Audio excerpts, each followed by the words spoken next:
untuk persiapan kita dalam pengurusan bencana dan sekaligus dapat mengurangkan kerugian yang terhasil daripada apabila berlakunya sesuatu bencana. Berkaitan peruntukan MP termasuk untuk bantuan banjir, saya fikir Yang Amat Berhormat Menteri Kewangan Perdana Menteri di awal sesi pukul 10 pagi tadi telah memberikan jawapan yang bagi saya amat jelas untuk difahami oleh ahli-ahli yang berhormat.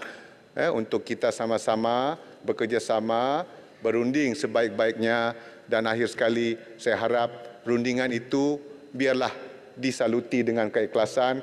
Jangan kita memohon tetapi pada masa yang sama di luar kita berusaha untuk menggaguh-gugat kestabilan kerajaan yang sedia ada. Sekian, terima kasih. Terima kasih Menteri. Alhamdulillah.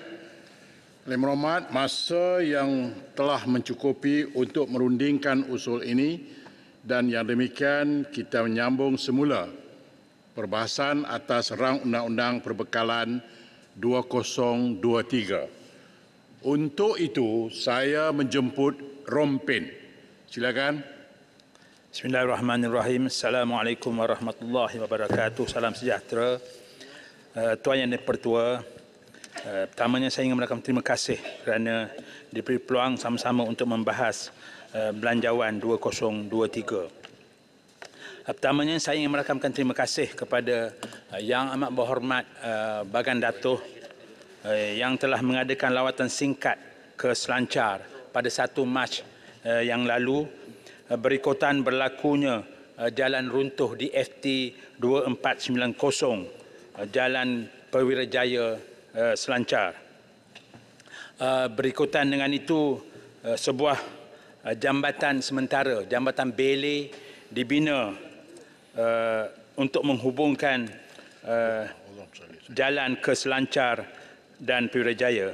Dan saya dimaklumkan bahawa jambatan Bele ini telah pun siap dan boleh digunakan oleh penduduk pada pagi tadi. Dan saya ingin merakamkan terima kasih kepada JKR Rompin, JKR Negeri Pahang, JKR Negeri Sembilan, JKR Johor dan Angkatan Tentera Malaysia yang bertungkus lumus menyiapkan jambatan Bele ini siang dan malam, dan mereka memastikan bahawa jambatan tersebut siap tidak lebih daripada 72 jam. Jadi hari ini penduduk di sekitar Selancar dah boleh menggunakan jambatan tersebut. Seterusnya, Datuk Yang Dipertua, saya juga ingin menarik perhatian kepada pembentangan bajet yang dibuat oleh Yang Amat Berhormat Tambun baru-baru ini, iaitu peruntukan RM100,000 kepada setiap daerah. Seperti yang kita ketahui, memanglah kalau diikutkan bahawa ada di antara daerah yang lebih besar dan ada daerah yang kecil, tapi mereka mendapat peruntukan yang sama, iaitu sebanyak 100,000. Jadi saya memohon kepada Yang Amat Berhormat Tambun, kalau boleh dipertimbangkan semula kepada daerah-daerah yang kecil ini diberi lebih peruntukan. Rompin yang luasnya 5,247 km persegi sudah pasti mempunyai jalan yang cukup panjang berbanding dengan Melaka yang hanya mempunyai keluasan 1,650 km persegi. Jadi saya mohon, saya mengharapkan kebetulan tadi menteri dah keluar ya, Timbalan Menteri Kerja Raya. Jadi saya mengharapkan peruntukan lebih dipertimbangkan kepada daerah-daerah yang lebih besar. Tuan Yang Dipertua, saya ingin membawa beberapa perkara dan masalah yang berlaku di kawasan saya. Terutamanya ini yang saya dah sebut semasa titah ucapan Duli Tuanku baru-baru ini. Dan hari ini saya nak spesifikkan jalan-jalan yang terlalu teruk mengalami kerosakan di daerah Rompin. Malahan ada yang menyebut bahawa selama ini Rompin dikenali sebagai bandar udang galah, tapi hari ini disebut juga Rompin bandar jalan berlubang. Ini yang masalahnya tuan-tuan, Datuk Yang Dipertua. Jadi antara jalan yang mengalami kerosakan teruk ialah di FT 2490 Jalan Selancar Purbalaya, FT 063 Jalan Ibam Leban Condong, FT 02 Jalan Gambang Muazzam Shah Segamat dan FT 03 Jalan Tanjung Gemuk Pekan. Saya difahamkan beberapa kaedah yang telah digunakan oleh pihak JKR bagi menangani masalah ini. Mereka telah menggunakan treatment iaitu CRMA, cram rubber, dan juga CMA, cup lam pun masih lagi berlaku masalah yang sama. Jadi saya rasa sudah sampai masanya JKR mencari kaedah-kaedah baru bagi memastikan jalan ini elok, lancar, yang boleh digunakan oleh pengguna-pengguna jalan raya. Dan saya juga bersetuju dengan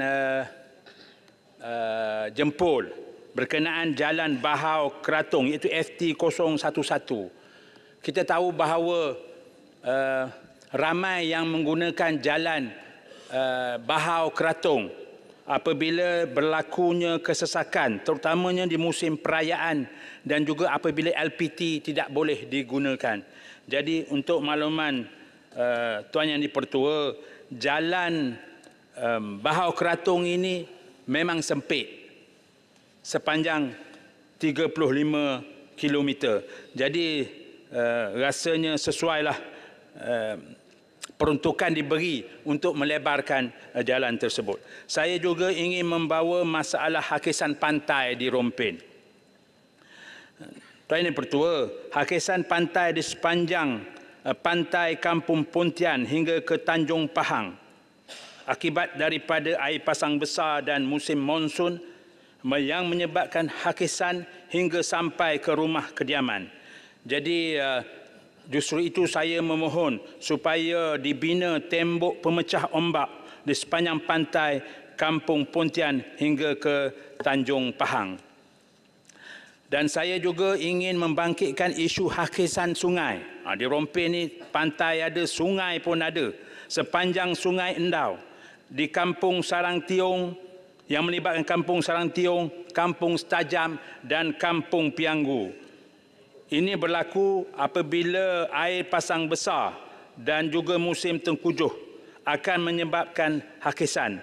Dan kediaman-kediaman yang di tepi sungai itu semakin hampir ke rumah mereka. Jadi mohon kerajaan mempertimbangkan peruntukan bagi kerja-kerja penstabilan tebing sungai. Dan saya juga ingin membawa masalah kepada penduduk di Kampung Rekuh. Untuk makluman Yang Dipertua, Kampung Rekuh Lama dan Kampung Rekuh Baru pada 28 April tahun 2021, dua orang kanak-kanak telah jatuh ke dalam sungai apabila kanak-kanak tersebut menyeberangi Sungai Rekuh. Dan ramai yang telah mencadangkan supaya kerajaan membina sebuah jambatan konkrit bagi menghubungkan Rekuh Lama dan Rekuh Baru. Dan untuk makluman Yang Dipertua, jambatan tersebut telah pun hanyut di bawah arus baru-baru ini. Dan penduduk Kampung Rekuh Baru dan Rekuh Lama terpaksa menggunakan sampan untuk menyeberang. Saya juga ingin membawa isu pesara-pesara yang dahulunya bertugas di Lembaga Kemajuan Pahang Tenggara. Mereka menerima pencen sebanyak RM100 lebih, sebahagian daripadanya, dan mereka memohon supaya kerajaan pertimbangkan untuk memberi pencen minimum kepada mereka. Mereka adalah sebahagian daripada pekerja dara yang dara telah dibubarkan pada tahun 2000. Jadi saya mohon kerajaan pertimbangkan permohonan kepada pemohon kepada pesara-pesara ini. Dan saya juga ingin membangkitkan perumahan Cempaka 2. Pada 2017, sebanyak RM10 juta telah diperuntukkan bagi kerja-kerja infra di perumahan Cempaka 2. Apabila berlakunya pilihan raya PRU 14, tender telah dibuat sebelum PRU 14. Dan apabila kerajaan baru dibentuk, kerajaan telah menarik balik peruntukan sebanyak RM10 juta. Dan ini memberi kesan kepada mereka-mereka yang ingin memiliki rumah. Justru itu saya memohon supaya Kementerian Perumahan dan Kerajaan Tempatan supaya memperuntukkan 10 juta bagi kerja-kerja infra di perumahan Cempaka. Datuk Yang di-Pertua, akhir sekali saya memohon supaya permohonan daripada Rompin ini diberi pertimbangan khas, dan saya benar-benar mengharap mewakili penduduk di Rompin. Sekian, Assalamualaikum warahmatullahi wabarakatuh. Terima kasih Yang Berhormat Rompin. Untuk makluman, sebentar tadi saya telah menyatakan senarai sehingga ke nombor 13, iaitu yang terakhir tadi Yang Berhormat Jeli. Berkaitan ini saya akan membacakan senarai sehingga tamat ya. Bagi mereka YB yang berkenan, sila bersedia ya. Nombor 14, YB Batu Pahat, YB Permatang, YB Bangi, YB Hulu Langat, YB Kelun Ros, YB Mas Gading, YB Dungun, YB Jempol, YB Tanjung Karang, YB Sandakan, YB Pasir Salak, YB Sungai Siput, YB Put Timur, YB Kanga, YB Tawau, YB Kuala Kerau, YB Taiping, YB Padang Rengas, YB Petaling Jaya, YB Kudat, YB Padang Besar, YB Ranau, YB Padang Terap, YB Semrong, YB Jelung, YB Ampang dan YB Alustar. Berkemungkinan besar senarai ini akan kita habiskan pada hari ini juga. Saya persilakan Yang Berhormat Jelebu. Terima kasih Datuk Seri Yang di-Pertua kerana mengizinkan dan beri peluang kepada Jelebu untuk turut membahaskan Belanjawan 2023. Sebelum itu saya nak ucapkan tahniah dan syabas kepada Yang Berhormat Tambun kerana telah berjaya membentangkan Belanjawan 2023 dan insya-Allah akan mendapat sokongan 100% daripada ahli dewan sebelah sini dan sebelah sana insya-Allah. Sebelum saya teruskan ucapan, saya ingin mengambil kesempatan ini mewakili seluruh rakyat dan pengundi di Jelebu untuk mengucapkan terima kasih kepada kerajaan, terutamanya Yang Berhormat Tambun kerana telah memasukkan Hospital Jelebu sebagai salah satu daripada 26 hospital awam yang akan dinaik taraf dan dibesarkan. Kepuasan bagi seorang ahli parlimen ialah apabila apa yang diperjuangkan untuk pengundi dan rakyat kawasan itu mendapat perhatian daripada kerajaan dan disebut di dalam belanjawan bahawa perkara itu akan dilaksanakan. Cumanya yang Datuk Seri Yang saya mohon kementerian sama ada negeri dan juga pusat, Kementerian Kesihatan untuk mengambil inisiatif awal supaya perkara ini tidak tertangguh lagi tahun ke tahun. Pengambilan tanah harus dilakukan dengan segera, peruntukan dan proposal telah saya hantar supaya masalah kesihatan bagi masyarakat Jelebu dapat kita selesaikan. Yang kedua, Datuk Seri Yang di-Pertua, saya nak sebut tentang pasca ataupun PRU15, kerajaan telah membuat keputusan. Sebahagian daripada keputusan kerajaan perpaduan ialah untuk mengecilkan jumlah kementerian dan juga jumlah menteri di dalam pentadbiran kerajaan pada hari ini. Dan salah satu kementerian yang terkesan adalah Kementerian Wilayah Persekutuan. Saya nak maklumkan Kementerian Wilayah Persekutuan yang kini dikenali sebagai Jabatan Wilayah Persekutuan diletakkan di bawah Jabatan Perdana Menteri. Dan juga sebagai sebuah jabatan, fungsinya sudah tentu lebih kecil dan terdapat pelbagai kekangan dari pelbagai segi jika dibandingkan dengan sebuah kementerian. Sebelum Kementerian Wilayah Persekutuan menjadi Jabatan Wilayah Persekutuan, terdapat beberapa akta yang menjadi punca kuasa Menteri Wilayah Persekutuan untuk menjalankan fungsi dan menjalankan kuasa di bawah undang-undang. Antara contoh Datuk Seri Yang di-Pertua, Akta 267 Perancangan Wilayah Persekutuan 1982, Akta 536 Perancangan Perbadanan Putrajaya dan juga Akta 609 Perbadanan Labuan. Secara keseluruhannya terdapat lebih kurang untuk rekod 14 ordinan ataupun akta yang mempunyai peruntukan kuasa Menteri Wilayah Persekutuan di dalam melaksanakan pelbagai urusan yang berkaitan dengan rakyat. Terdapat 17 mesyuarat jawatankuasa utama di mana Yang Berhormat Menteri yang bertanggungjawab ke atas Wilayah Persekutuan sebagai pengurusi, dan juga selain daripada itu, Datuk Yang Dipertua, terdapat 11 mesyuarat dan jawatankuasa utama di mana Yang Berhormat Menteri yang bertanggungjawab ke atas Wilayah Persekutuan sebagai ahli. Jika kita baca Akta Wilayah Persekutuan ini, memang tidak ada bahagian khusus yang mengatakan perlunya Menteri Wilayah Persekutuan. Cuma yang disebut secara umum ialah Menteri yang menjaga Wilayah Persekutuan ataupun Ministerial Functional Order dengan izin. Saya difahamkan ketika ini semua ditanggung ataupun dijalankan di bawah Yang Amat Berhormat Perdana Menteri. Dalam situasi begini, adakah pihak kerajaan akan mempertimbangkan semula untuk mewujudkan Kementerian Wilayah Persekutuan seperti sebelum ini? Selain daripada itu, saya juga mohon pihak kerajaan untuk menerangkan implikasi kewangan yang ditanggung oleh kerajaan susulan pemindahan fungsi KWP kepada JWP, dan adakah terdapat kaki tangan sama ada tetap atau kontrak yang terkesan daripada perubahan fungsi ini.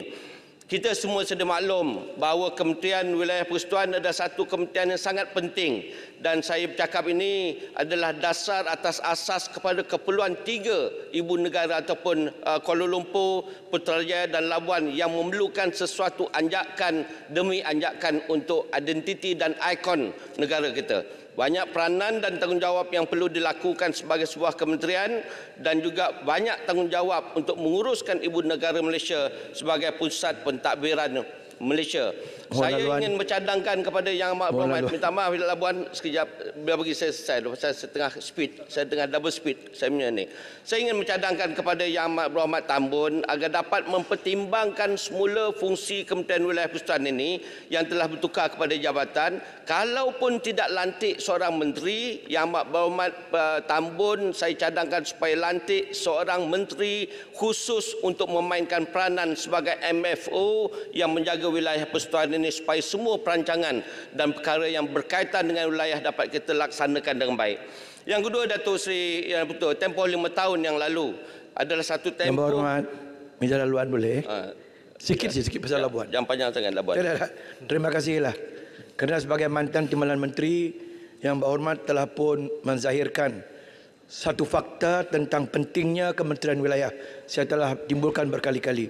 Setujukah Yang Berhormat bahawa semasa ada Kementerian Wilayah pun pembangunan terutamanya yang melibatkan Labuan, yang mana Yang Timbalan Menteri waktu itu pernah melawat, tidak dapat dimajukan seperti mana yang diharapkan, apatah lagi setelah ianya ditiadakan. Baik. Setujukah Yang Berhormat? Saya setuju Labuan. Kerana itu ketika saya menjadi Timbalan Menteri, untuk makluman Labuan, banyak perancangan dan juga perkara yang kita lakukan untuk kita menaik taraf dan melihat Labuan sebagai satu hub pelancongan bagi negara kita. Kan itu saya lihat perlunya seorang menteri yang menjaga hal ehwal berkaitan Kementerian Wilayah Persekutuan supaya pembangunan di Labuan dapat kita teruskan, pembangunan di Kuala Lumpur dan Putrajaya dapat kita pertingkatkan. Datuk Yang Dipertua, kita dah lalu 5 tahun dalam soal pilihan raya. Saya nak sebut untuk rekod, kerajaan membelanjakan 420 juta bagi melaksanakan pilihan raya negeri Sabah, Melaka, Sarawak dan Johor antara tahun 2020 dan 2022. Dan secara kasarnya, mengikut rekod Datuk Yang Dipertua, kerajaan membelanjakan lebih 1.5 bilion bagi tempoh 5 tahun yang lalu untuk mengisi keperluan pilihan raya negeri ataupun PRK ataupun PRN yang baru kita lalui. Dalam tempoh beberapa bulan lagi kita akan hadapi pula PRU ataupun PRN negeri yang tentunya akan memakan jumlah peruntukan yang melibatkan ratusan juta lagi. Datuk Yang Dipertua, untuk rekod Dewan, kalau ikut saya punya kajian ini, Bagi tempoh 5 tahun akan datang, 2024 je tidak ada pilihan raya. Sama ada PRK, sama ada PRN ataupun PRU. Kerana bagi mula saja tahun 2025, kita ada PRN Sabah, kita ada PRN Melaka 2026, PRN Sarawak 2026, Johor 2027, PRU 15 bagi November 2027 dan PRN akan diadakan pada 2028. Ini semua tentunya akan memakan berhadapan satu suasana di mana negara kita nanti akan hilang fokus untuk membantu rakyat dan membangunkan negara kerana hanya tertumpu kepada PRU dan PRN. Datuk Yang Dipertua, saya rasa ini adalah perkara yang perlu dihentikan. Kerana hasil daripada kerajaan perpaduan yang kita lakukan sekarang, kita kena buat satu reset election dengan izin. Bermakna harus difikirkan bagaimana sesi libat urus yang boleh kita lakukan supaya persediaan dan perancangan untuk mensekalikan ke semua pilihan raya ini, Datuk Yang Dipertua, dapat kita lakukan bermula daripada sekarang. Biar kita buat sekali serentak, sama ada di pilihan raya umum bersama dengan negeri, dan selepas itu mana-mana pihak yang diberi mandat oleh rakyat boleh memikirkan bagi 5 tahun yang akan datang fokus untuk membangunkan negara dan juga negeri masing-masing. Tak payah lagi fikir soal nak ada pilihan raya negeri, lepas ni kita nak pergi ke negeri ni, lepas tu kita nak bincang soal ini, parti politik nak bincang pula soal duit, bincang pula soal belanja dan bajet dan sebagainya. Saya fikir kita kena hentikan serta-merta, Datuk Yang Dipertua. Datuk Yang Dipertua, saya nak masuk kepada satu perkara bagi kawasan saya, Datuk Dipertua, kerana saya ada 1 minit lagi. Saya nak membangkitkan isu yang berkaitan dengan perumahan generasi baru berlaku di kawasan saya. Isu PGDF, Datuk Yang Dipertua, masa Datuk Yang Dipertua berada bersama dengan saya sebagai backbenchers, Datuk Yang Dipertua lah yang paling bising sekali soal isu PGDF, Datuk Dipertua. Kerana isu PGDF, Datuk Yang Dipertua, di Jelebu ada satu kawasan yang dihentikan projek ketika kerajaan. Itu saya sebutlah, PAS is PAS lah. Jadi kita nak sebut sekarang, selepas pelaksanaan dasar ini, 17 projek perumahan yang terkesan, satunya Pasu 3, Datuk Dipertua. Kali yang ke-5 saya sebut di Dewan Rakyat. PGDF Pasu 3 libat 150 unit rumah. Dan kita dah siap pada tahap hampir 60%, Datuk Dipertua. Dan secara fizikalnya kita memerlukan lebih kurang tak sampai 18 juta ringgit je pun. Dan saya minta supaya pihak kementerian, terutamanya Yang Amat Berhormat Tambun, supaya lihat projek yang melibatkan masyarakat di luar bandar, terutamanya bagi generasi kedua Felda.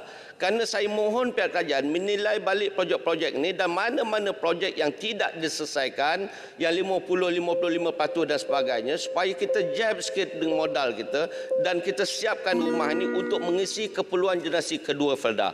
Dan untuk makluman Datuk Yang Dipertua, saya juga kita dah bentang banyak kali dan saya minta supaya projek ini dapat kita selesaikan dengan segera, Datuk Dipertua. Boleh saya satu lagi, Datuk Dipertua, yang akhir sekali, yang ini penting, Datuk Dipertua. Kuala Lumpur ini, Malaysia ini adalah negara tumpuan sebagai pelancong-pelancong daripada pelbagai negara-negara yang semakin hari semakin masuk, Datuk Dipertua.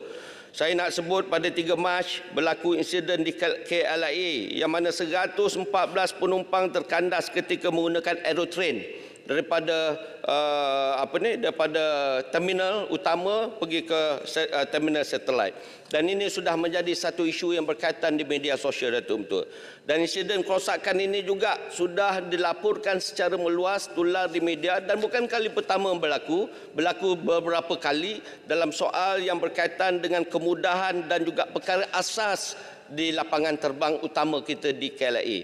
Saya mintalah supaya kementerian lihat semula tentang operasi yang berlaku di KLIA ini, supaya perkara yang berkaitan seumpama ini yang boleh menjejaskan nama baik dan reputasi kementerian, reputasi negara sebagai negara utama di negara ini dapat kita selesaikan secara serta-merta.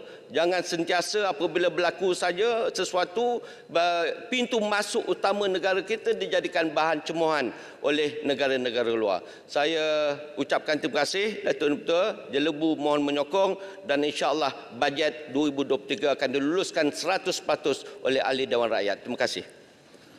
Terima kasih Yang Berhormat Jelebu. Berikutannya dipersilakan Yang Berhormat Jasin.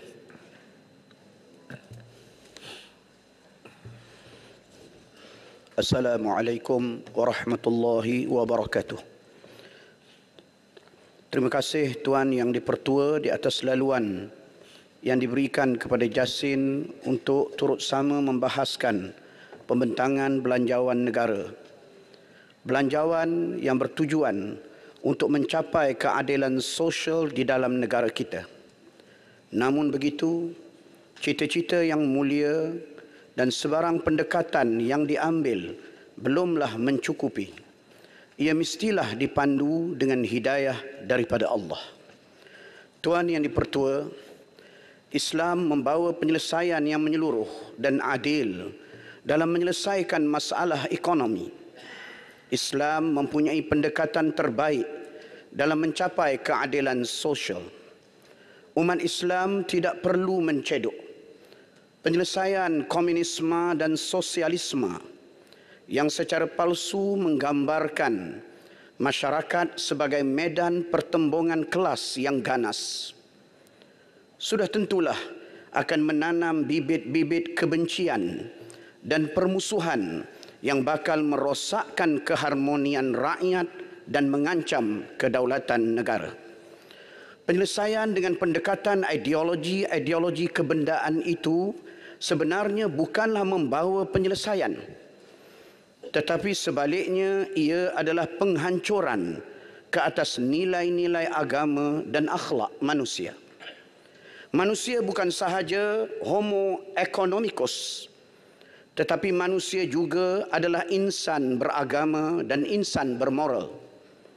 Ketidakseimbangan penyelesaian kebendaan dalam berbagai mazhabnya telah menjerumuskan manusia moden ke dalam pertembungan jiwa dan kecelaruan mental.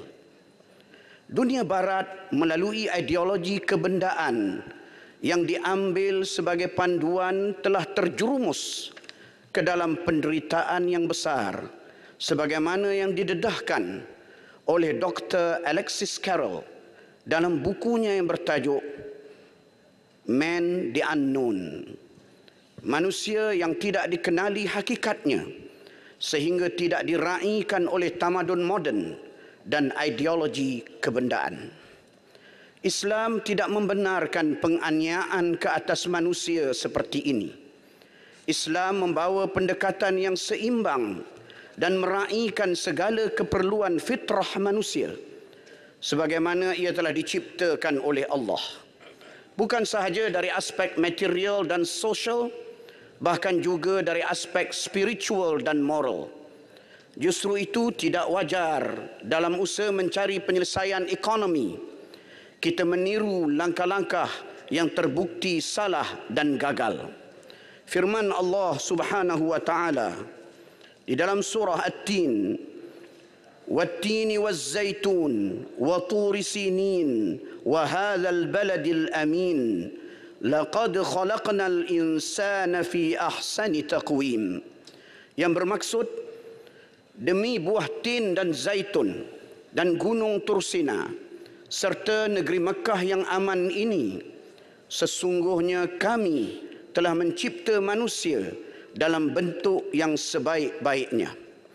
Rasulullah sallallahu alaihi wasallam membenarkan teguran Salman kepada Abu Darda radhiyallahu anhuma apabila dia berkata, "Inna li rabbika 'alaika haqqan wa inna li nafsika 'alaika haqqan wa li ahlika 'alaika haqqan fa'ti kulli dhi haqqin haqqahu."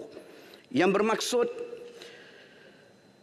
sesungguhnya bagi Tuhanmu atas dirimu ada kewajipan, dan sesungguhnya bagi badanmu atas dirimu ada kewajipan, dan bagi isterimu atas dirimu ada kewajipan. Justru itu berilah setiap yang berhak akan haknya. Asas untuk mewujudkan keadilan sosial menurut Islam mestilah bermula dengan membebaskan jiwa manusia dari pengabdian dan dari kepatuhan kepada selain Allah. Orang yang menyembah dunia dan kedudukan mustahil dapat berlaku adil.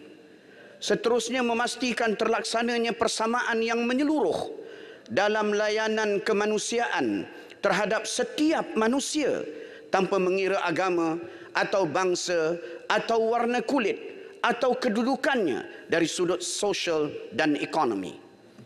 Yang terakhir ialah kesungguhan menghayati prinsip kebertanggungjawatan sosial yang ditegaskan pula oleh undang-undang, bukan sahaja dalam urusan ekonomi, bahkan juga di dalam urusan agama dan moral.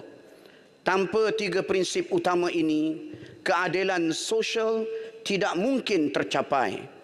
Ia hanya akan menjadi, dengan izin, an empty slogan and deluding terms.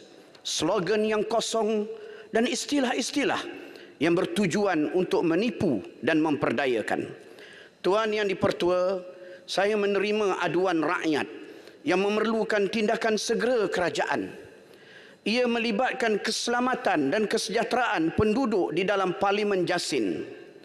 Pertama, permasalahan banjir yang semakin kerap berlaku kepada penduduk Sungai Rambai.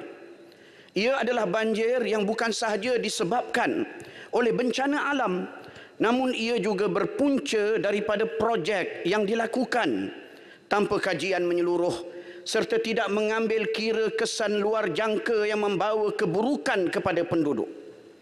Pertama, tindakan menutup mati sepenuhnya kuala Sungai Semujuk yang menjadi laluan keluar air ke laut secara semula jadi, dan kegagalan saliran-saliran gantian yang berada berhampiran kawasan penduduk untuk menampung air ketika hujan lebat telah menyebabkan air melimpah dan menenggelamkan rumah-rumah penduduk kampung.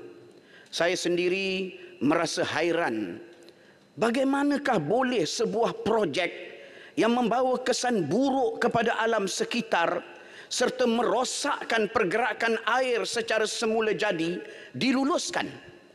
Kerajaan tidak boleh berlepas tangan dan mengabaikan aduan rakyat yang menderita apabila ternyata saliran-saliran air gantian tidak dapat melindungi rakyat daripada banjir yang berpunca dari penutupan kuala Sungai Semujuk tersebut. Kedua, kecuaian di dalam menguruskan peralihan air yang datang daripada air Sungai Lancang Kesang yang melimpah akibat hujan berterusan tanpa tebatan banjir sepanjang 1 kilometer bermula dari sumber limpahan air Sungai Lancang telah menyebabkan pergerakan deras air tersebut telah melimpah masuk ke kawasan perkampungan penduduk. 5 buah kampung telah terjejas akibat banjir yang tidak sepatutnya berlaku sedemikian. Kampung Parit Putat Benteng, Kampung Parit Penghulu Benteng, Kampung Janda Berhias, Kampung Lancang dan Kampung Paya Buluh, semuanya berada di dalam daerah Sungai Rambai. Saya sendiri telah melihat rumah-rumah penduduk ditenggelami oleh air, sebahagiannya tenggelam melebihi paras 4 kaki. Lebih daripada 60 buah rumah terjejas besar akibat banjir tersebut. Banjir ini mendatangkan masalah besar kepada penduduk apabila proses surutnya air berlaku sangat perlahan kerana empangan yang sepatutnya menjadi laluan keluar air tidak dibuka sebagai sepatutnya. Ini menyebabkan air banjir bertakung dalam tempoh yang lama dan membahayakan kesihatan dan keselamatan penduduk serta merosakkan harta benda mereka. Saya sebagai ahli Parlimen Jasin mencadangkan agar dibuat dengan segera tebatan banjir bagi menghalang limpahan air dari Sungai Lancang Kesang dan mengadakan mekanisme laluan air keluar dari kawasan penduduk apabila terjadinya banjir akibat hujan lebat yang berterusan. Langkah terbaik pada hemat saya dalam mengatasi masalah ini ialah dengan membuka semula kuala Sungai Semujuk agar pergerakan keluar air ke laut kembali seperti asal. Saya ingin mengingatkan dengan doa Rasulullah sallallahu alaihi wasallam kepada para pemimpin kerajaan yang tidur lena dalam keadaan sebahagian rakyat Jasin sedang mengalami kesusahan yang berpunca dari kecuaian mereka. Sabda Rasulullah sallallahu alaihi wasallam yang berbunyi, Allahumma man waliya min amri ummati syai'an fashaqqa alaihim fashquq alaih, yang bermaksud, wahai Tuhanku, Barang siapa yang dilantik menguruskan urusan umatku ini, lalu dia menyusahkan urusan umatku, maka susahkanlah mereka. Imam Nawawi rahimahullah berkata bahawa doa ini adalah sekeras-keras ancaman yang diberikan oleh Rasulullah sallallahu alaihi wasallam buat pemimpin yang menyusahkan manusia. Justru itu, sebagai ahli Parlimen Jasin, saya sangat mengharapkan langkah segera diambil oleh kerajaan agar kesusahan yang dialami oleh kelima-lima kampung yang terjejas tidak berulang lagi. Mohon tambahan sedikit masa yang dipertua. 1 minit. Terima kasih. Kedua, kekerapan kemalangan yang berlaku di lebuh raya AMJ berdekatan kampung Batu Gajah Sebatu. Semenjak lebuh raya AMJ dibina pada tahun 2002, penduduk Batu Gajah Sebatu mengalami kesulitan yang berterusan. Akibat pergerakan langsung untuk ke kebun dan ladang mereka telah terhalang oleh kewujudan lebuh raya tersebut. Sebahagian besar penduduk bergantung kepada hasil ladang dan kebun-kebun mereka. Dengan ditutup persimpangan Jalan Salim Batu Gajah, penduduk terpaksa mengambil laluan yang agak jauh untuk melalui U-turn ke ladang dan kebun mereka. Banyak kemalangan, antaranya meragut nyawa, telah berlaku akibat kesulitan ini. Semenjak tahun 2002 sehingga ke tahun 2021, penduduk telah memohon agar persimpangan lebuh raya AMJ Jalan Salim Batu Gajah dibuka semula. Selaku ahli Parlimen Jasin, saya memohon kepada kerajaan agar pembukaan semula persimpangan tersebut dimasukkan ke dalam peruntukan yang telah diluluskan di dalam belanjawan negara bagi negeri Melaka.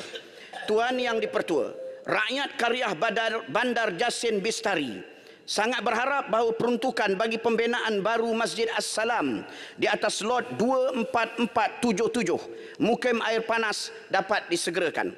Masjid ini sebahagian besar dana pembinaannya tergantung kepada peruntukan dari kerajaan pusat. Jiwa yang bebas dari sebarang ikatan kepada selain Allah akan melahirkan pribadi yang memiliki akhlak mulia dan integriti yang tinggi. Yang Berhormat Gulung. Jiwa seperti ini terbentuk dari ibadah sembahyang yang sempurna dan ketaatan yang berterusan kepada Allah Subhanahu wa taala. Elemen ini menurut para tokoh Islam adalah teras pertama dalam rangka mencapai keadilan sosial yang sebenar-benarnya. Ini jauh sekali berbeza dari pandangan yang beranggapan bahawa kononnya ibadah sembahyang melemahkan pencapaian ahli sukan dan mengurangkan integriti dalam melaksanakan tugas.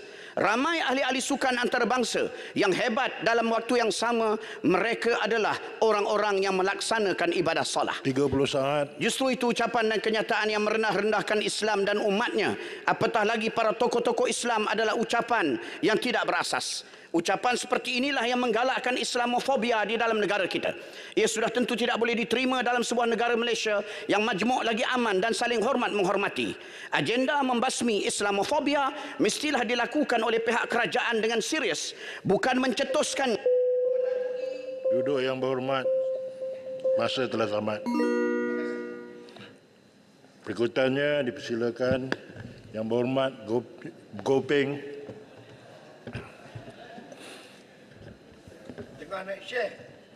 Terima kasih kepada Timbalan Yang Dipertua kerana memberikan peluang kepada saya untuk membahaskan belanjawan tahun 2023. Tahniah dan syabas saya ingin ucapkan kepada Yang Amat Berhormat Tambun kerana telah pun membentangkan belanjawan yang bagi saya telah memberikan tumpuan untuk mengurangkan jurang pendapatan dan memperkenalkan program-program yang pragmatik dan berprinsipkan keadilan sosial baik kepada pelabur, peniaga ataupun rakyat biasa.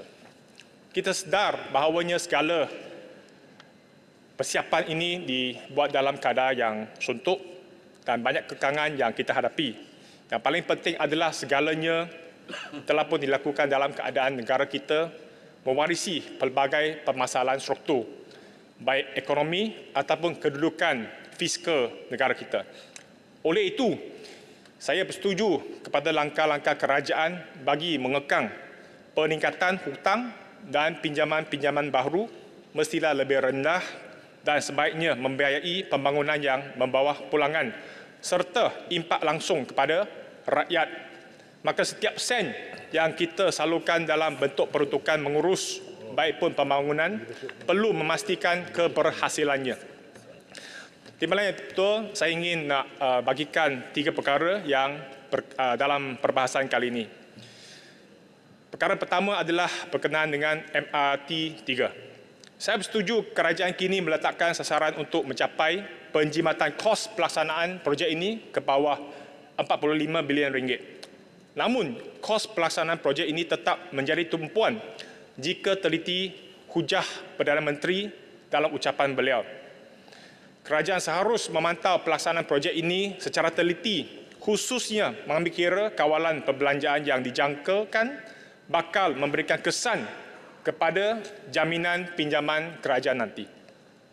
Dana Infra Nasional dan Prasarana Malaysia adalah sebagai entiti pembiayaan dan pengendali operasi MRT 3. Kebimbangan saya adalah tentang kedudukan kewangan dan keupayaan pembayaran hutang kedua-dua syarikat. Walaupun syarikat milik kerajaan, tetapi ianya akan memberikan kesan kepada kewangan negara bagi menanggung pinjaman ataupun hutang yang terkumpul. Untuk maklumat Dewan ini, sehingga tahun 2022, jumlah komitmen jaminan kerajaan yang terkumpul kepada dana infra dan prasarana adalah masing-masing sebanyak 82.68 bilion ringgit dan 42.369 bilion ringgit yang telah pun merangkumi 49.3 daripada jumlah jaminan kerajaan setakat ini ataupun 7% daripada KDNK. Dengan pelaksanaan projek ini sudah tentu kos pelaksanaan yang akan memberikan kesan kepada kedudukan kewangan kedua-dua syarikat. Maka saya ingin mencarahkan 3 perkara. Pertama, menetapkan had siling pinjaman bagi pinjaman yang dibuat oleh badan berkanun dan syarikat, seperti mana syuh pernah dibuat dalam laporan Ketua Audit Negara tahun 2018 bagi mengelakkan komitmen kerajaan yang semakin bertambah apabila syarikat gagal memenuhi obligasi pembayaran hutang dan kurangkan kebergantungan kerajaan terhadap pinjaman-pinjaman baru bagi menampung bayaran balik hutang syarikat milik kerajaan.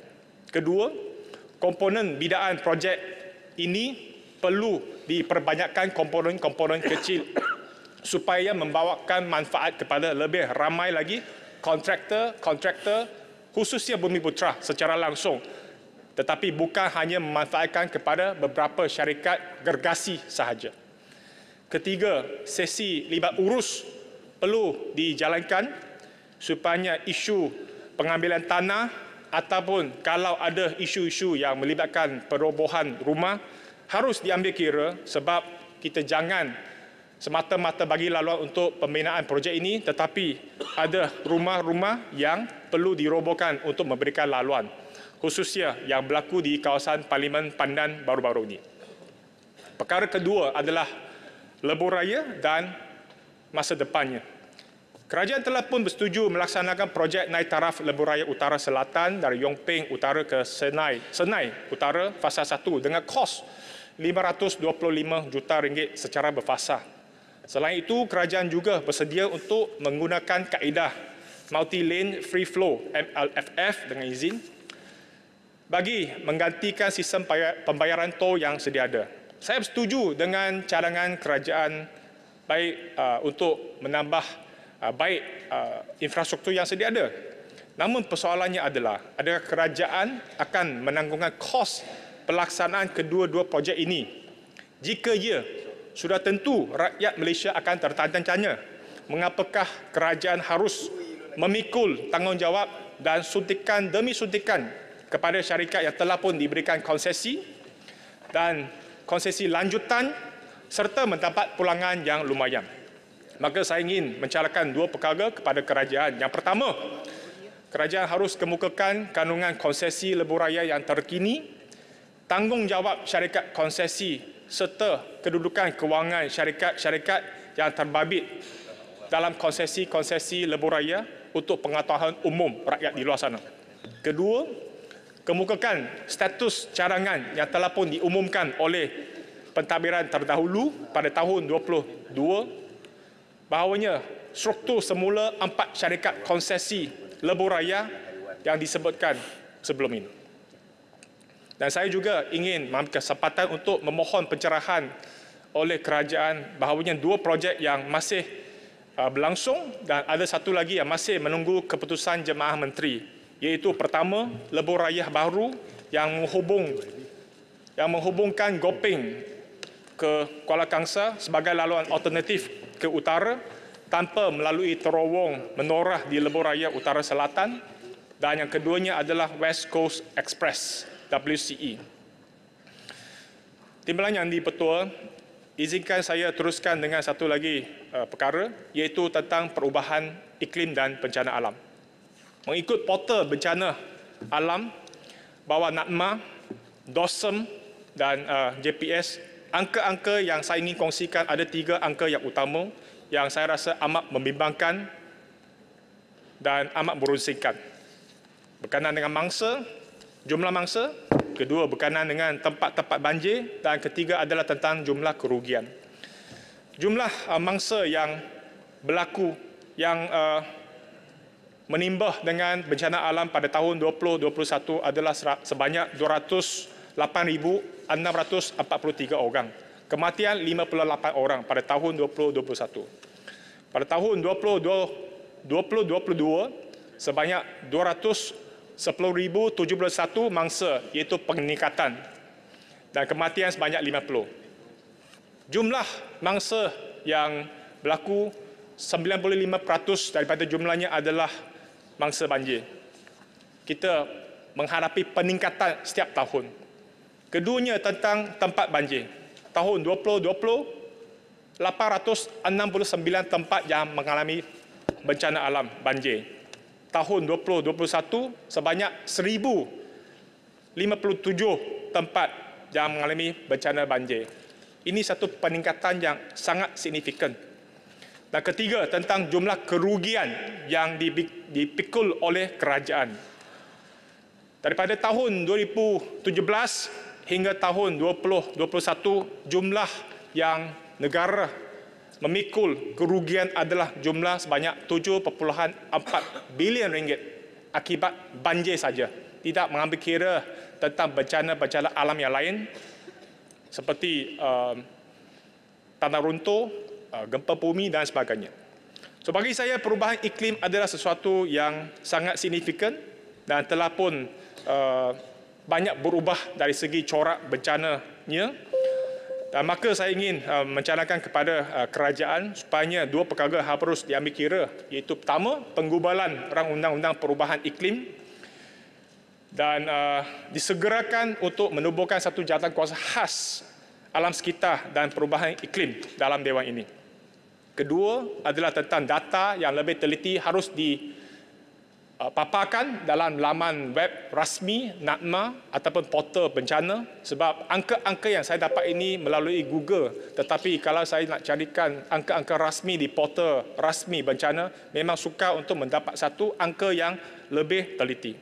Dan ketiganya adalah tentang satu isu yang berlaku di kawasan saya, adalah isu banjir di kawasan saya di Kampung Baru Ampang, di kawasan Sungai Rokam dan sebagainya, yang melibatkan limpahan air daripada Sungai Pinji. Dan saya dipahamkan rancangan Tempatan Banjir Sungai Kintar Fasa 2 akan berlangsung, dan saya ingin bertanyakan status pelaksanaan projek tersebut.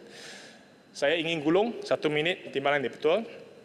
Apapun saya rasa dalam pembentangan bajet ini, kita harus cekap dalam pengurusan perbelanjaan dan juga menyalurkan peruntukan.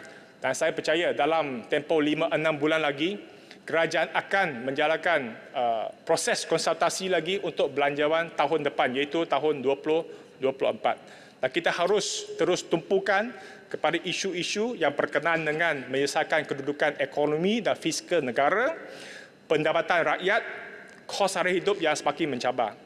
Saya ingin menasihatkan kepada pihak pembangkang, khususnya kepada barang, untuk hentikan segala usaha untuk menjatuhkan kerajaan yang sedia ada. Harus kita ingat, kita pernah merasai kesan daripada pergolakan politik pada 5 tahun yang lalu, yang ekonomi susah, yang kait pagi makan pagi, yang papa ke dana. Jika pihak pembangkang ingin teruskan usaha ini, bagi saya ini adalah seolah-olahnya untuk menjadikan kerajaan dalam keadaan ataupun negara ini dalam keadaan kelam kabut. Dan ini adalah satu tindakan yang menyinggung perasaan raja-raja Melayu dan juga rakyat Malaysia.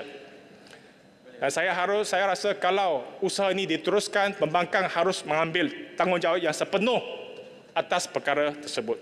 Masa sudah tamat. Ya, satu lagi ayat last.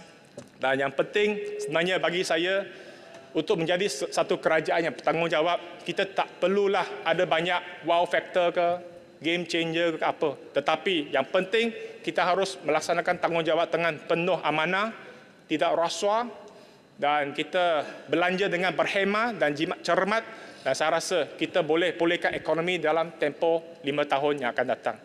So sekian saja yang saya ingin nak sampaikan. Gopeng mohon menyokong. Terima kasih. Saya jemput Yang Berhormat Jalutong. Terima kasih Timbalan Speaker.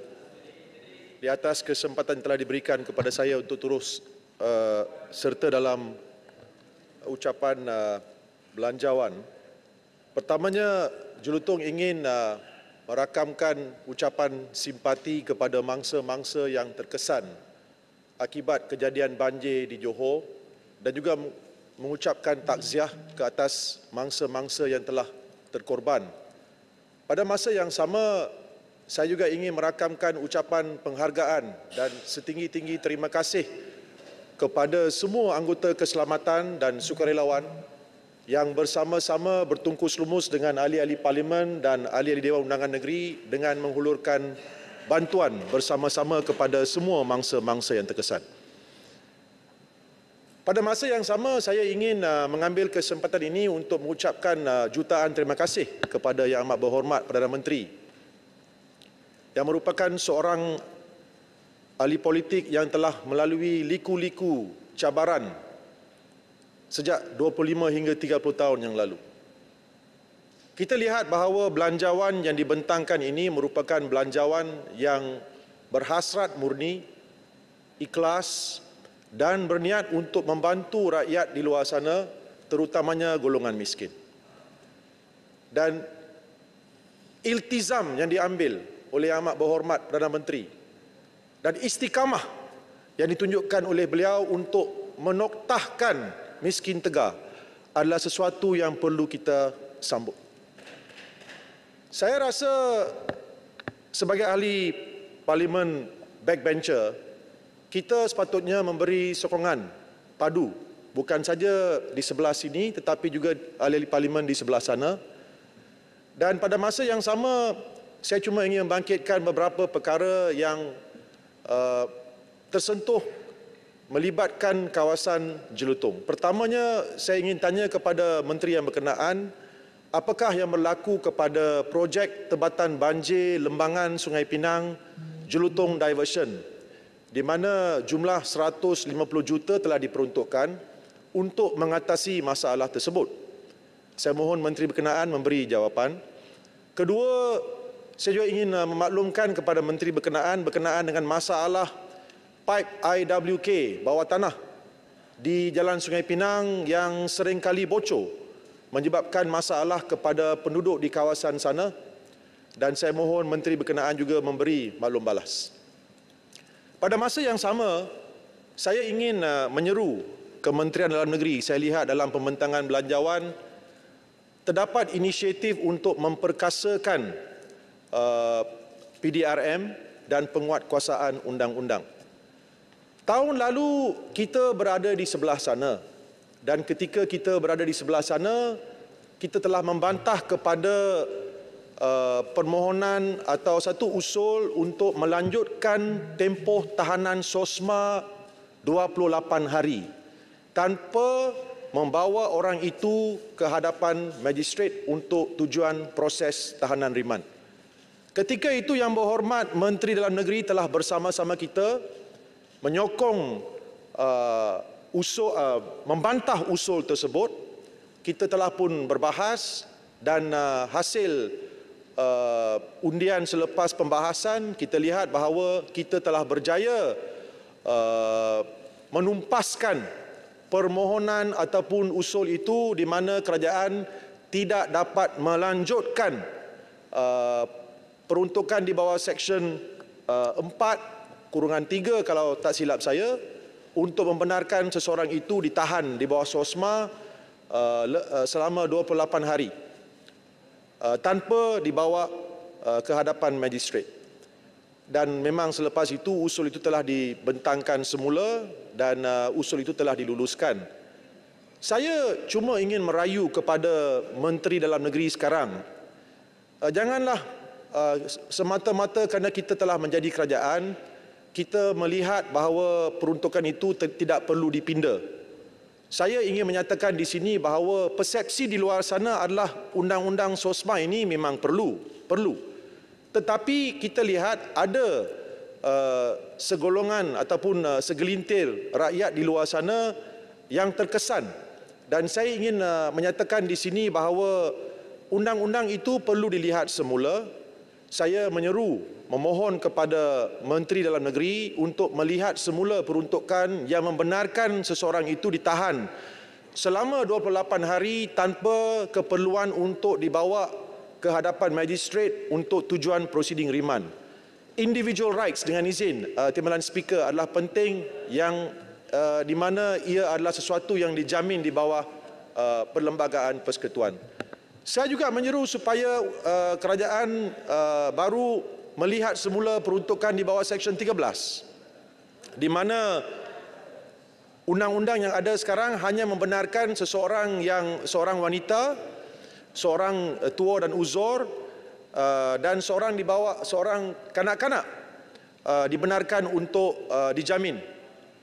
Kalau seseorang itu tidak tergolong dalam golongan ini, beliau tidak dibenarkan untuk dijamin. Saya di sini mengambil kesempatan untuk menyeru sekali lagi, bukanlah niat saya untuk meminta undang-undang SOSMA itu dibatalkan atau dimansuhkan, tetapi saya cuma ingin mohon supaya kerajaan baru melihat kalau boleh peruntukan ini dipinda untuk membenarkan semua yang ditahan di bawah SOSMA ini dibenarkan untuk diikat jamin. Jelutong, Bangi nak pohon mencelah sikit. Terima kasih YB Jelutong. YB, kita tahu bahawa SOSMA ni sebenarnya masalah dia adalah ia memberikan satu keadaan di mana tertuduh itu tidak mendapat hak untuk satu perbicaraan yang adil atau the right to fair trial. Sejujukah dengan saya, YB Jelutong, bahawa sepatutnya kerajaan melihat kepada peruntukan-peruntukan yang bermasalah dalam SOSMA ni supaya ianya boleh mengimbangi hak seorang tertuduh dengan keperluan untuk ada undang-undang khas bagi isu-isu terorisme? Ya, saya setuju dan saya mohon ianya dimasukkan dalam ucapan saya. Perkara terakhir yang ingin saya sentuh adalah sesuatu yang telah saya baca dalam surat khabar pada hari ini, Timbalan Speaker, yang mengejutkan saya. Kenyataan yang dibuat oleh Yang Berhormat Marang. Saya lihat bahawa setelah kita melalui 2-3 tahun ketidakstabilan politik, pilihan raya umum telah diadakan, dan selepas pilihan raya umum, 1 minggu kita telah lalui di mana ketidakstabilan ini telah berlalu. Kita berterima kasih kepada Duli Yang Maha Mulia Seri Paduka Baginda di-Pertuan Agong, di mana ketika itu Tuanku telah meminta kedua-dua belah pihak di sebelah sana dan sebelah sini untuk menghadap. Tuanku telah menasihatkan supaya di sebelah sana dan sebelah sini kerajaan perpaduan. Sebentar, saya akan teruskan. Saya akan beri laluan kemudian. Biar saya habiskan dulu. Kita lihat bahawa selepas kerajaan perpaduan ditubuhkan ataupun selepas menghadap baginda, ada Yang Berhormat Paguh yang keluar untuk menyatakan bahawa mereka tidak rela untuk bersama-sama dalam kerajaan perpaduan. Tetapi pada hari ini dilaporkan, kemarin Yang Berhormat Marang dalam Dewan Rakyat menyatakan bahawa pihak sebelah sana sedang merancang untuk menjatuhkan kerajaan ini. Saya sekarang menuntut supaya Menteri Dalam Negeri menyiasat, kerana perkara ini merupakan sesuatu yang menyalahi Undang-Undang Kanun Keseksaan di bawah Seksyen 124B. Saya baca, barang siapa dengan apa-apa cara secara langsung atau tidak langsung melakukan aktiviti yang memudaratkan demokrasi berparlimen hendaklah dihukum dengan pemenjaraan selama tempoh yang boleh sampai 20 tahun. Ini adalah kerajaan tuanku. Ini adalah kerajaan perpaduan yang diilhamkan oleh tuanku. Point of order. Jadi, Standing order. saya menyatakan bahawa Peraturan mesyuarat 36(6). Seseorang ahli tidak boleh mengeluarkan sangkaan jahat ke atas siapa-siapa ahli lain. Tadi YB Jelutong menyebut YB Marang sedang merancang. Ini satu sangkaan jahat. YB Marang hanya membuat suatu kenyataan politik, dia tak merancang pun. Dengan melihat perkembangan yang ada. Yang berhormat, Nanti dulu, tak habis lagi saya syarah dulu. Bagi faham dulu. Satu sangkaan jahat. Yang berhormat menyatakan bahawa kenyataan politik telah dibuat. Itu merupakan pengakuan. Itu kenyataan sahaja, bukan rancangan. Apa masalah Melainkan Jelutong? Tuan Guru menyebut kami merancang untuk menjatuhkan kerajaan perpaduan. Tuan Guru tak sebut pun. Ini Nak suatu bagi sangkaan kenyataan. jahat. YB Jelutong wajib tarik balik. Kalau Timbalan buat Speaker. kenyataan itu dah rancangan. Timbalan PAS Speaker. akui YB Speaker, PN sini rancang warning. jatuhkan Ini suatu kerajaan sangkaan perpaduan. jahat. Timbalan Speaker. Kalau dah Speaker, buat kenyataan, perkara maksudnya ini Ini suatu adalah sangkaan yang jahat terhadap YB Marang. perkara ini adalah YB Marang sesuatu tidak yang bermaksud telah pun menyebut untuk dilaporkan merancang. dalam surat khabar. Itu surat khabar. Surat khabar Bayangkan- boleh putar belit. Bukan kenyataan terus daripada YB Marang. Ini floor saya. Ini awani. PAS Saya mohon. akui PN rancang Baik, Tuan jatuhkan Speaker. kerajaan perpaduan. Sila duduk dulu. Sila duduk dulu, baris sebentar.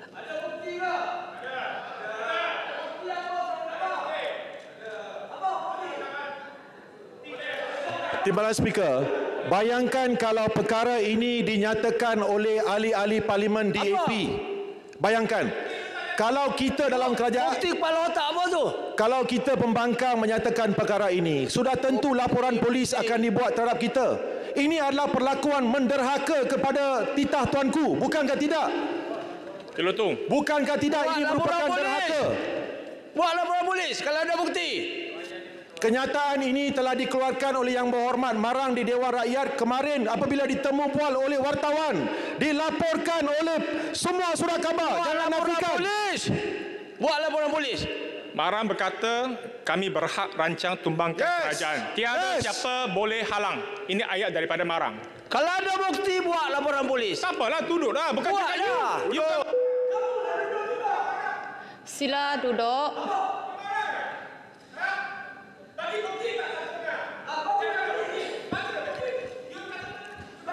Ahli-ahli yang berhormat, saya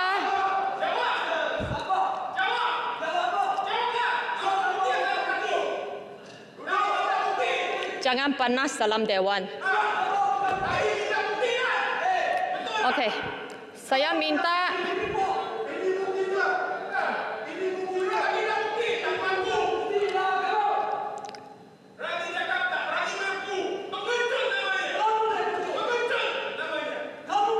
sila duduk. Ahli-ahli yang berhormat, kalau panas boleh rehat sekejap. Saya minta Jelutong gulung. Sudah mas. Saya cuma risau Jelutong minta laluan. kerana saya akan bagi biar saya habis dulu. Biar saya habis dulu. Biar saya habis dulu. Yang ni sejuk tak panas? No, saya bagi. Ini saya floor bagi. Jelutong duduklah. Saya minta lelok ni. Gulung Timbalan saja. Speaker, saya memohon supaya perkara ini diberi perhatian. Rakyat tidak boleh merana kalau berlakunya sesuatu yang dirancang oleh pembangkang. Saya mohon menyokong, saya mohon Marang supaya tidak derhaka. Takut ke? Jelutong. Jelutong sedang beranak. Jelutong salah. Saya minta Jelutong Yang salah. Berhormat Gerik. Jelutong tak bagi laluan. Dia tak kata pun Jelutong bagi laluan. Tadi sembang nak bagi laluan. Laluan. Tak ada laluan lagi. Saya sudah minta Yang Berhormat Gerik untuk berucap.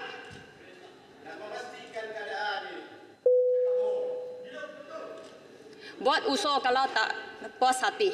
Okey? Point of order. Point of Jumpa order luar kat lagi. buat apa? 23 Jumpalah berani jumpa. 23 Al. tentang apa-apa persoalan tidak boleh duduk. Baca itu. Berkenaan dengan Baca itu laporan syarat khabar dan sebagainya. 23I. Cuba baca 23I. Tidak boleh dibaca. Tidak boleh apa-apa soalan tidak boleh dibangkitkan. 23I. Air kecil. Bukan air besar.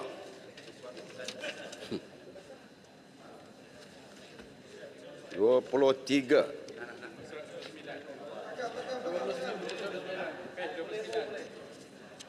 Memang ada 23. Okey, 23I mengatakan bahawa sesuatu pertanyaan itu tidak boleh dikeluarkan berkenaan dengan betul atau tidaknya penerangan-penerangan dalam surat khabar atau penerangan-penerangan yang dikeluarkan oleh seorang bagi dirinya sendiri atau penerangan pada badan kewangan. Saya sudah buat ruling bahawa tadi YB Tidak boleh merujuk. teruskan. Kalau tak puas hati dengan keputusan saya, sila buat usul. Saya nak teruskan perbahasan. Okey, besut buat usul pada Jelutong. Jadi yang berhormat Gerik, sila. Yang sebenarnya Puan berkenaan dengan Yang berhormat Besut, penyataan bukan itu yang dimaksudkan. Maksudnya bahawa yang berlaku bukannya apa yang disebut. Besut duduklah Besut. Besut. Kataan. Besut Bagi sila saya duduk. Jelaskan. Besut sila duduk. Bagi saya jelaskan. Besut sila duduklah Ini sedikit Besut. penjelasan, Besut. Puan. Besut Perlu. speaker tak bagi. Besut sila duduk. Dia masa bolehkah? Yang Hari ini masih disebut ada. atapnya dah bocor. Dindingnya dah pecah. Okey. Tunggu masa kita nak merentah pula. Itu saja. Okey. Macam cukup bilanglah. Sila duduk. Yang berhormat Gerik, sila. Jelutong nak pergi mana tu Jelutong? Tunggulah dulu. Takkanlah ikut. Woi, relax. Sesiapa yang berucap tanpa kebenaran, saya akan mempersilakan mereka keluar. Hebat speaker. Hebat, setuju. Boleh saya mulakan? Ya, Gerik. Terima kasih Tuan Yang Dipertua, Puan Yang Dipertua, Timbalan Yang Dipertua. Assalamualaikum warahmatullahi taala wabarakatuh dan salam sejahtera. Alhamdulillahirabbil alamin wassalatu wassalamu ala sayyidina Muhammad wa ala alihi washabihi ajmain.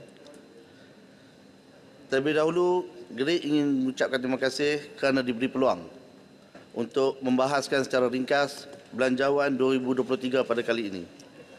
Sebelum memulakan perbahasan ini, kami seluruh rakyat di Parlimen Gerik ingin menzahirkan rasa duka cita, sedih dan ucapan takziah kepada mangsa-mangsa yang terlibat dalam bencana banjir yang melanda negeri Johor dan beberapa kawasan di seluruh Malaysia. Gerik juga ingin mengucapkan setinggi-tinggi penghargaan kepada agensi-agensi kerajaan yang terlibat dan juga NGO yang banyak membantu dalam bencana kali ini.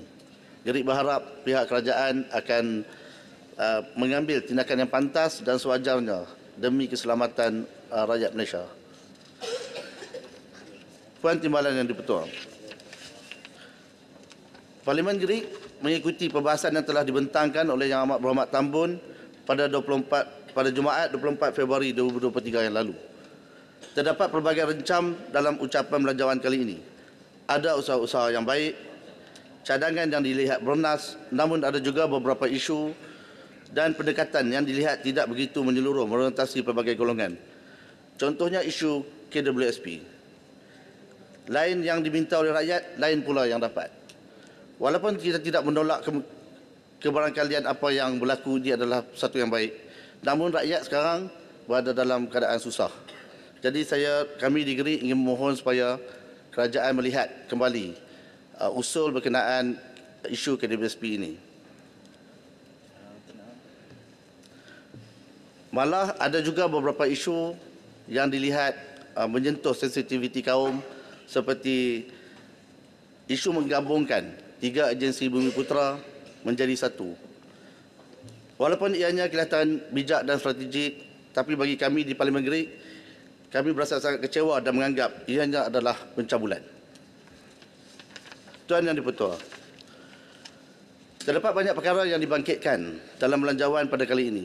Namun, dalam tempoh masa yang terhad ini, Gerik hanya ingin membahaskan berkenaan dua perkara. Yang pertama, syarikat industri dan JLC disaran untuk memacu pembangunan luar bandar Malaysia. Puan Yang di-Pertua, seperti mana yang disentuh oleh Yang Amat Berhormat Tambun berkenaan kejayaan rundingan dengan Bernas bagi membantu insentif dan bantuan untuk pesawah, Gerik tertarik untuk mencadangkan kembali atau memperkukuhkan kembali kerjasama JLC dan syarikat-syarikat gergasi industri di Malaysia dengan kerajaan pusat dan negeri untuk sama-sama terlibat secara langsung dalam membangunkan kawasan-kawasan luar bandar. Ini kerana dalam keadaan ekonomi dan hasil negara yang tidak menentu, JLC atau industri besar ini dilihat mampu menjadi pemain utama ataupun anchor company kepada pembangunan ekonomi daerah luar bandar. Jika di Eropah, kenderaan asal Jerman jenama Volkswagen terpahat dalam sejarah sebagai pembangun utama daerah Wolfsburg, Jerman, dan menjadikan Wolfsburg sebagai salah satu pusat perindustrian yang terbesar seluruh Jerman. Ianya bukan sahaja membuka ribuan peluang pekerjaan buat rakyat tempatan, malah ekonomi dan perniagaan tempatan juga dipacu oleh syarikat gergasi ini. Begitu juga syarikat multinasional lain seperti Hyundai di Korea dan Panasonic di Jepun. Jika di Malaysia, Proton terkenal dengan Proton City di Tanjung Malim. Namun, Gerik melihat Proton seharusnya diberi lebih peranan oleh pihak kerajaan, KPKT dan kerajaan tempatan, Majlis Perbandaran dan kerajaan negeri untuk Proton sama-sama terlibat secara serius dalam pembangunan dan pemodenan Bandar Tanjung Malim. Saya tidak melihat adanya jenama multinasional lain di Malaysia yang melibatkan diri secara serius dalam pembangunan daerah-daerah luar bandar seperti Proton. Walaupun tidak menyeluruh, namun ianya amat baik. Oleh yang demikian, Gerik ingin mencadangkan supaya JLC dan industri-industri seperti Produa, TMB, Telekom Malaysia, Petronas dan lain-lain syarikat multinasional, terutama yang telah pun bertapak di daerah-daerah tertentu, untuk berbincang dan diberi peluang bersama dengan Kementerian Luar Bandar untuk terlibat secara serius dalam memacu pembangunan di daerah luar bandar tersebut. Tuan Yang di-Pertua, terdapat empat impak utama yang sepatutnya dibawa masuk oleh syarikat besar dalam pembangunan daerah luar bandar. Yang pertama, sudah pastinya peluang pekerjaan untuk anak tempatan, termasuk juga kepakaran profesional yang penting bagi menyelesaikan segala masalah pengangguran di kawasan tersebut. Yang kedua,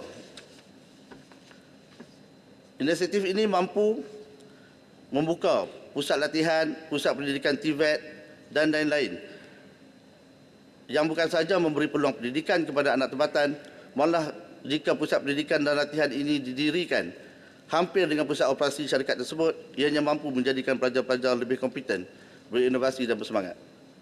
Yang ketiga, penubuhan yayasan atau kebajikan milik syarikat tersebut yang mampu menyumbang kembali kepada kebajikan, kesihatan dan pendidikan buat rakyat tempatan. Jika ini berlaku, mungkin ianya mampu menoktahkan kemiskinan daerah tersebut seperti hasrat Yang Amat Berhormat Perdana Menteri. Yang keempat, pembangunan hub ekonomi atau bandar baru yang mesra pelabur dan memacu ekonomi dan pendapatan rakyat tempatan di daerah luar bandar tersebut.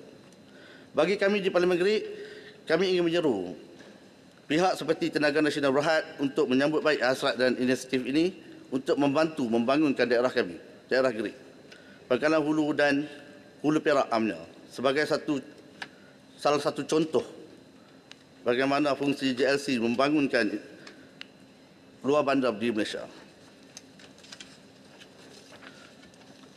Tuan Yang di-Pertua, untuk perkara yang kedua, Gerik ingin membahaskan berkenaan isu keterjaminan makanan Malaysia. Dalam perbahasan belanjawan yang lalu, pihak Yang Berhormat Tambun ada menyentuh berkenaan Bank Negara Malaysia menyediakan sebanyak RM1 bilion melalui skim pembiayaan agri-food. Parlimen Gerik juga telah mendapat satu jawapan dari soalan dari Parlimen Gerik sebelum ini kepada Kementerian Pertanian dan Keterjaminan Makanan yang menyentuh soal stok beras. Bernas selaku badan yang menguruskan 24 gudang stok penimbal beras di seluruh Malaysia Kedudukan stok beras adalah pada paras 250,000 tan metrik bagi memastikan jaminan bekalan makanan. Sebagai langkah menghadapi situasi luar jangka, gudang penyimpanan stok penimba beras akan diperluas sehingga 290,000 tan metrik dan jumlah stok beras tersedia adalah 600,000 hingga 700,000 tan metrik yang mencukupi bagi menampung keperluan penduduk Malaysia bagi tempoh 4 hingga 5 bulan.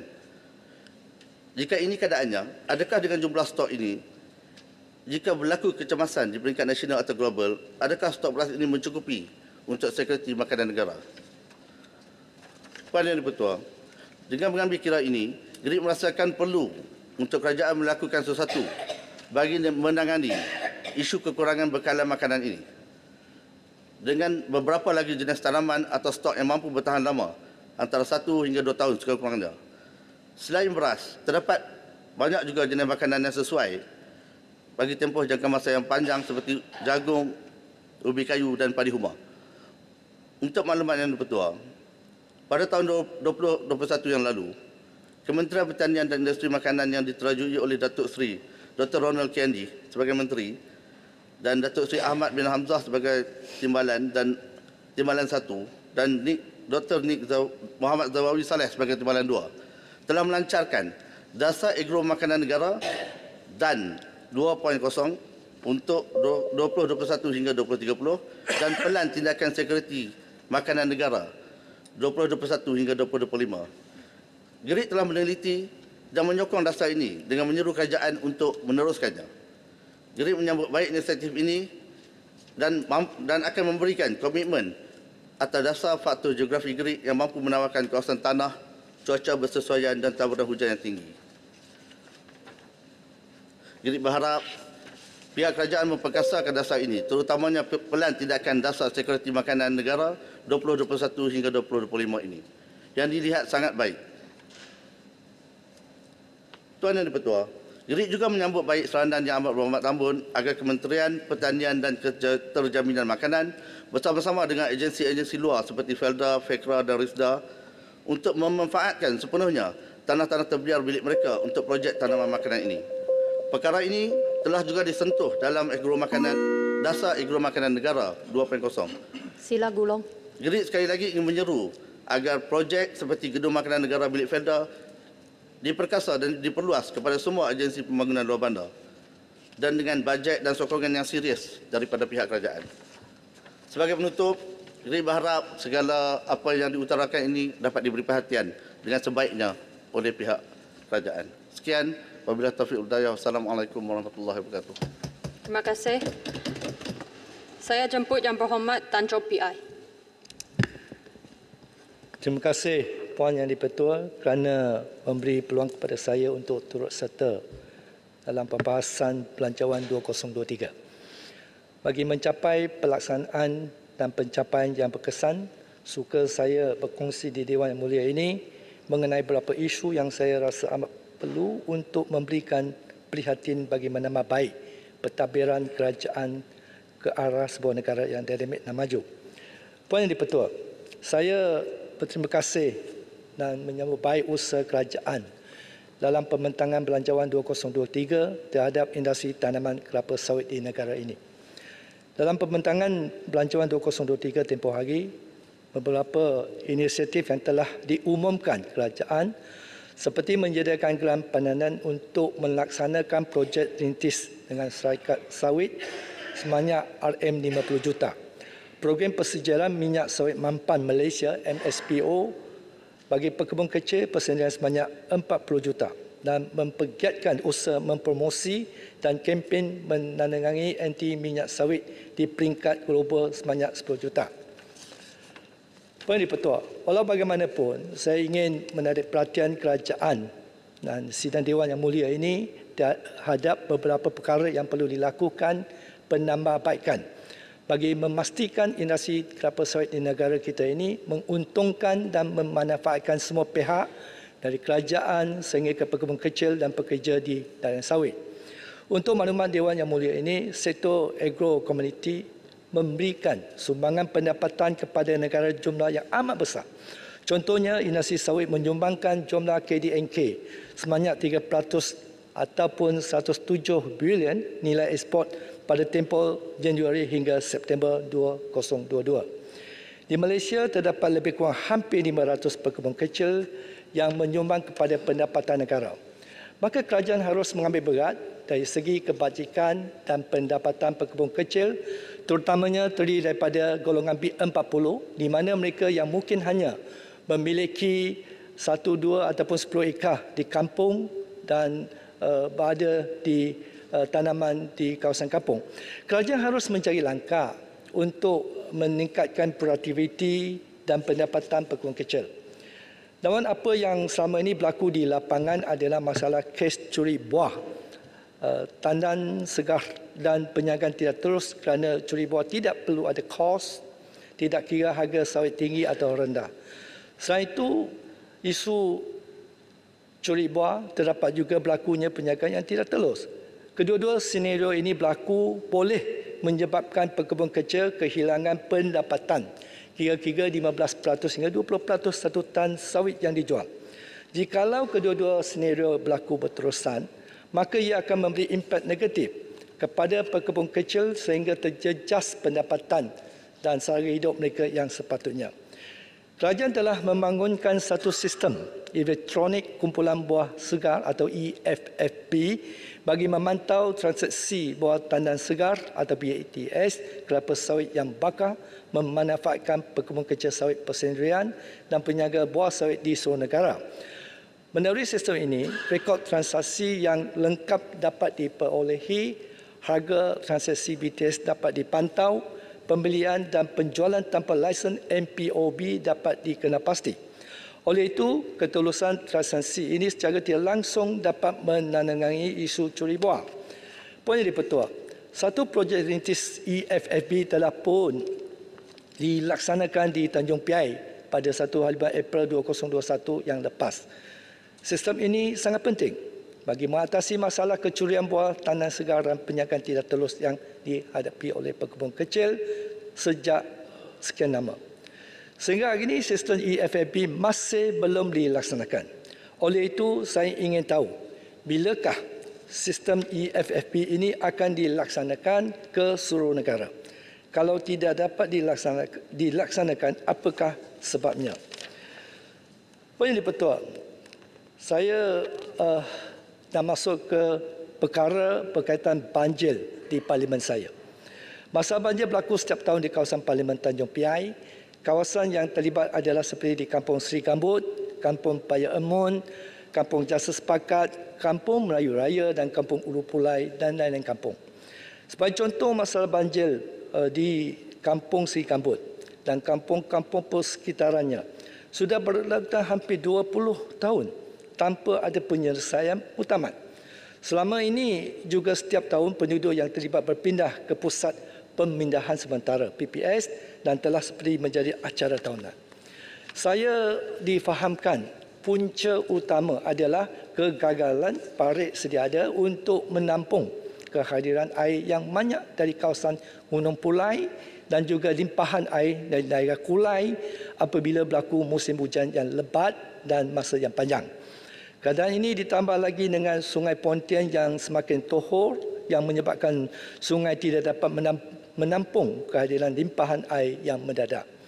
Saya difahamkan pihak JPS daerah Pontian telah mencadangkan kaedah penyelesaiannya yang menelan belanja RM22 juta meliputi pembinaan ban, pembinaan floodgate dan mengalir sungai air hitam. Projek ini haruslah diluluskan kerana RM22 juta bukan dibayar sekaligus tetapi dengan secara berperingkat-peringkat mengikut fasa kerja pembinaan. Mungkin ia memakan masa 2-3 tahun. Masalah banjir di kampung-kampung telah berlarutan selama hampir 20 tahun. Saya telah berkali-kali bangkit kepada kerajaan. Takkanlah selama 20 tahun ini kerajaan tidak mempunyai peruntukan sebanyak 22 juta untuk mengatasi masalah banjir di kampung-kampung. Poin yang dipertua, walaupun kerajaan pernah meneruskan sejumlah peruntukan tetapi tidak dapat mengatasi isu banjir di kawasan saya secara keseluruhannya. Saya selaku ahli parlimen, saya rasa dan simpati terhadap penduduk di kawasan tersebut. Bukan saja penduduk di kawasan tersebut tidak puas hati, saya juga tidak puas hati. Seolah-olah kita dianaktirikan. Hanya bagi cadangan tetapi tidak ada plan tindakan untuk menyelesaikan masalah tersebut. Saya sebagai ahli parlimen mempunyai tanggungjawabnya. Perbincangan demi perbincangan tapi tidak ada penyelesaian dengan alasan kerajaan tidak mempunyai peruntukan yang mencukupinya. Oleh itu, saya minta kerajaan agar peruntukan yang dicadangkan oleh JPS untuk mengatasi masalah banjir di kawasan parlimen saya dapat diluluskan untuk tahun ini. Dan poin yang dipertua, pagi tadi saya melihat perbincangan panjang lebar berkaitan banjir di Johor. Saya ada beberapa cadangan, terutama saya melihat kali ini adalah luar biasa. Jadi mohon kalau bagi orang insan itu biarlah tambah untuk menyelesaikan sara hidup bagi mereka atau bangsa banjir di situ. Kerana semua tanaman-tanaman telah musnah, sara hidup ada masalahnya. Selain daripada itu, saya juga nak maklumkan kepada Dewan Mulia ini. Masa banjir, satu isu. Masa nak selesaikan selepas banjir, satu isu. Tetapi lepas selesai banjir ini, saya cadang kepada kerajaan supaya memberi bantuan memudahkan urusan, terutama permohonan mengantikan dokumen-dokumen penting seperti geran tanah, kad pengenalan, surat anak beranak, pasport dan sebagainya untuk membantu mereka kerana apa yang berlaku ialah kesemuanya musnah akibat banjir. Saya berharap, saya cadangkan kepada kerajaan adakan satu task force dapat ditubuhkan untuk turun padang ke kawasan banjir untuk membantu mangsa banjir untuk kemukakan permohonan, memudahkan permohonan mereka tersebut. Poin yang dipertua. Selain daripada itu, saya juga ingin bangkitkan satu masalah motor elektrik di kawasan pelancongan Kukup. Kukup merupakan kawasan pelancongan di kawasan Parlimen Tanjung Piai. Terdapat 2 perkampungan atas air.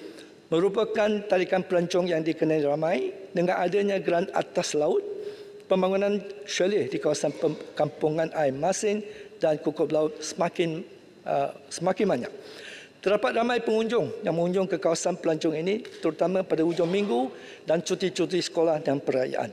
Disebabkan chalet berada di atas air, maka kenderaan pengunjung perlu diletak di tempat kenderaan yang disediakan jauh daripada chalet tersebut.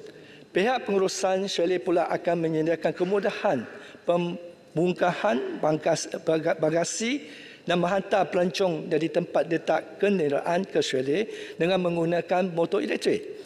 Sejak ke belakang ini, saya menerima aduan dan permintaan daripada pihak pengurusan chalet menyatakan mereka sentiasa dikenakan saman membawa motor elektrik berulang-alik dari tempat letak kenderaan ke chalet.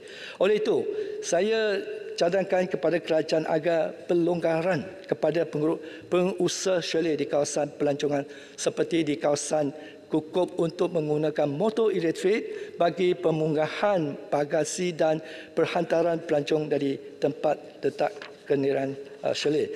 Dengan itu saya menyokong bajet 2023. Sekian, terima kasih. Terima kasih. Saya jemput Yang Berhormat Rantau Panjang. Bismillahirrahmanirrahim. Assalamualaikum warahmatullahi wabarakatuh dan salam sejahtera.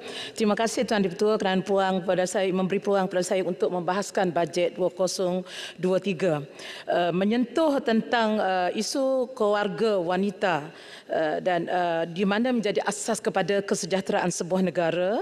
Saya ingin tahu apakah usaha kerajaan dalam memastikan pembinaan keluarga yang sejahtera dan bahagia dapat dicapai melalui bajet 2023 yang telah diumumkan dan apakah indikator yang telah digunakan pakai dan adakah kerajaan berhasrat untuk mengadakan satu tindakan tegas terutama bagi keluarga yang mengabaikan ibu bapa dan anak-anak yang seharusnya terutama bagi mereka yang mempunyai keluarga yang daif.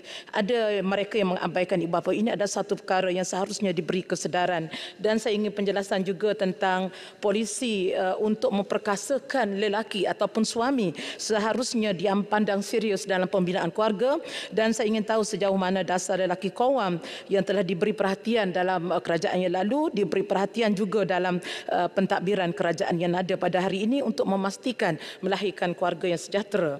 Begitu juga saya ingin tahu tentang iaitu pemerkasaan OKU, di mana pemerkasaan OKU membawa rahmat kepada negara. Jadi saya ingin tahu daripada bajet yang dibentangkan sejauh mana agenda memperkasakan OKU, dan saya ingin tahu adakah pelan tindakan OKU Muslim sebagaimana yang kita telah laksanakan sebelum ini melalui bersama dengan JAKIM, adakah disediakan peruntukan yang sewajarnya termasuk pembentukan penglibatan juga NGO-NGO yang telah dikenal pasti, dan begitu juga saya ingin mencadangkan supaya Majlis Kebangsaan OKU supaya menjadi platform yang terbaik bagi menghubungkan komuniti OKU dan kerajaan termasuk pelbagai agensi, dan tidak seharusnya sebagai rubber stamp sahaja dalam melaksanakan satu agenda, dan seharusnya OKU ini diberi perutamaan terutama cabaran-cabaran semasa hari ini supaya tidak ada birokrasi, dan begitu juga tentang cadangan amalan subsidi bersasar diambil kira seperti sistem JKMP yang telah dilaksanakan di bawah JKM ini boleh dijadikan sistem e-wallet bagi tujuan penambahbaikan. Dan saya mengambil kesempatan ini mengucapkan terima kasih juga kepada Kementerian Pengangkutan yang telah memperkenalkan tambang percuma pada OKU. Jadi apakah inisiatif selain daripada tambang percuma untuk memastikan supaya keselamatan terjamin terutama kepada pengguna-pengguna OKU, termasuk perkhidmatan yang disediakan oleh MRT dan Rapid. Dan saya ingin tahu juga berkaitan dengan kota 1% pekerja OKU di sektor awam, sejauh mana tindakan ataupun pasukan task force disediakan untuk memastikan semua kementerian, agensi yang berkaitan mengambil tindakan. Dan setakat ini hanya saya tidak dapat maklum bahawa hanya beberapa kementerian seperti Kementerian Pembangunan Wanita, Kementerian Pertahanan sahaja yang telah memenuhi kota 1% pekerja OKU. Jadi setakat ini apakah usaha yang sedang dibuat untuk memastikan kesediaan pihak majikan dan pekerja. Yang seterusnya saya ingin menyentuh berkaitan dengan kebajikan kanak-kanak, di mana apa usaha kerajaan untuk memastikan kanak-kanak yang sebatang kara yang dipelihara di bawah institusi yang telah mencapai umur 18 tahun apabila perlu keluar daripada institusi JKM, apa penerusan mereka, apa jaminan pengajian, pekerjaan serta tempat tinggal mereka apabila setelah 18 tahun mereka dijaga di bawah JKM. Mereka ini hidup sebatang kara. Di samping itu saya mengambil kesempatan ini mengucapkan tahniah di atas usaha kerajaan mewujudkan Jabatan Pembangunan Kanak-kanak, dan saya cadangkan supaya di bawah Jabatan Kanak-kanak diadakan unit yang memantau hak